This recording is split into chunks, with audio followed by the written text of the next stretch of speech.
It is a fair assessment that if the U.S. fails to extend the arms embargo on Iran, then it will likely use the snapback clause of the Iran deal, and bring back all the severe sanctions against Iran.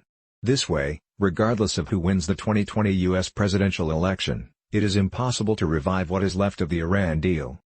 It is sound to consider a hypothesis, that by the end of October 2020, the U.S. will win at the United Nations Security Council by extending the arms embargo on Iran, at least for another 10 years. Otherwise, the United States will use the snapback clause, and bring back all the severe sanctions against Iran.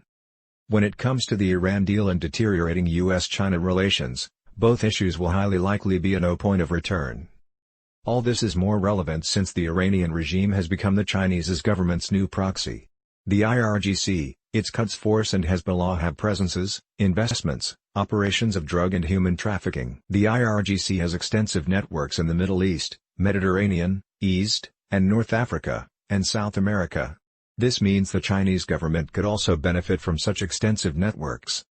It is essential to wait and see whether President Trump addresses the 75th United Nations General Assembly in person. What President Trump would reveal at the United Nations General Assembly will highly likely set the tone for the U.S., China and Iran policies for the next decade. It seems that long-term strategic planning of the U.S., when it comes to U.S.-China relations and Iran, is to escalate the tension and drive them both to no point of return. Through such strategies, in case if Democrats occupy the White House, the future administrations will have no other choice but to follow some of the current administration's already in place China and Iran policies, at least for another 5 to 10 years.